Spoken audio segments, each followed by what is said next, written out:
আমরা need based এডুকেশনের উপরে ফোকাস করছি। আমরা ফোকাস করছি আমাদের আগামী প্রজন্মের ক্যারিয়ার তৈরি করাতে, যেন তারা দেশে থাকুক, তারা বিদেশের মাটিতে পা দিক, আমাদের রেমিটেন্স যোদ্ধা হোক বা যেটাই হোক, বা এন্টারপ্রেনিউর হোক, তারা যেন সাকসেসফুল হতে পারে।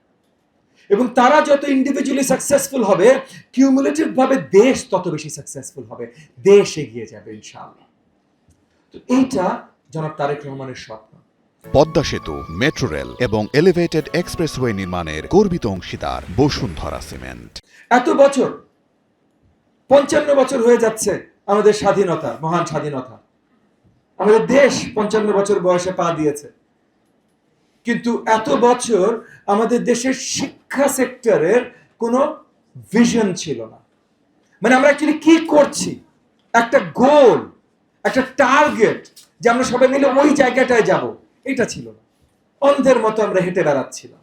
এবং বিগত 15 বছর যে সরকার ছিল, তাদের সম্বন্ধে বেশি কথা বলবো না, বাট বিগত 15 বছর যে সরকার ছিল, তারা একটার পর একটা নতুন সিস্টেম নিয়ে এসছে, সৃজনশীল সিস্টেম, এই সিস্টেম সেই সিস্টেম।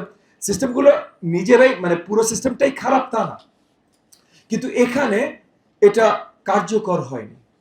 তার মানে এটা কিভাবে তারা চালাতে পারে সেটা চিন্তা না করেই জাস্ট চালিয়ে দিয়েছে। তাহলে সেটা খারাপ ভাই।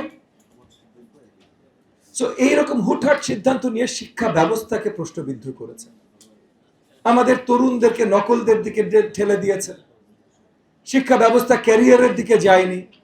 এবং আজকে আমাদের তরুণরা সন্দিহান তারা সামনে কি করবে। প্রত্যেক বছর এইচএসসি পাশ করছে, কলেজ বিশ্ববিদ্যালয়ে যাচ্ছে, কলেজ বিশ্ববিদ্যালয়ে পাশ করছে, চাকরি খুঁজে পাচ্ছে না। তো এখন ক্যারিয়ার ওরিয়েন্টেশন আমরা দিতে চাই। আমরা প্রাইমারি শিক্ষার ভিশন চেঞ্জ করছি।